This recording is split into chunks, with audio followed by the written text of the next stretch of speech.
Yoo yaa harka fuunee hordoftoonni gurreetuu fi jalatti argamtan hundumti keessan akkam jirtu nagaa keessanii anis nagaa kudha galata rabbii baga nagaa taatanii jecha.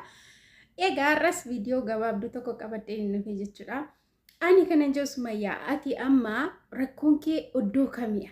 Dhugaa rabbii namni rakkoo Sumayyaa beektan yoo jiraattan koomentii naa gu'aa hinde. Bakka mucaan kan Saayidoo miti. Tadaffirree na waalachi. Bakka hallaqa. Maali ati maal barbaadde dhugaa rabbii kanaa kan isin garrame jirtu viidiyoon Sumayyaa jechuudha. Maaliif baay'ee tokko nama aasisiisa Saayidoon dhugaa rabbii kanaa maybe akkuma Saayidoon je'eeyyuu maqaan namaa wal fakkaachuus ni danda'a jechuudha. Garuu ani kan naan gallee mircaan Sumayyaa maalidha? Mucaan kun amma kan Saayidoo miti erga ta'ee ati maaliif ijoollee isaan agarsiistu? Hin agarsiistu. Nageessistuun jedheen dhiifama. Hin agarsiistu ijoollee isaa. Maaliif yoo jettani akka amma dubbatamaa jirutti akka viidiyoo kanarratti dhaggeeffattanitti dubbatamaa jirutti yoo ta'e mucaan gudeedameeniyaa jette.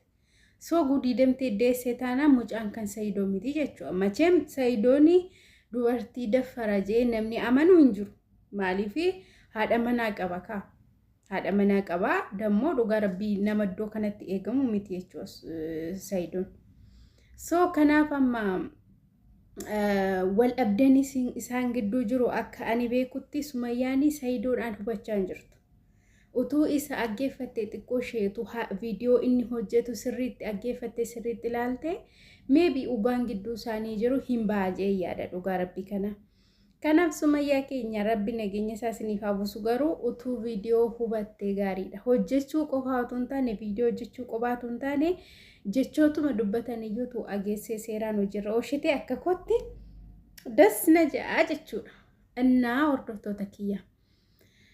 Viidiyoo ishee dhaggeeffadheetanii waan gaaffii natti uumedha jechuudha anatti. Okay. Mucaan kun kan isaa miti erga ta'ee dhugaa rabbii kanatu Sumayyaan jechuudha. Dhaqxee dhiifama gaafachuu qabdi Saayidoodhaan.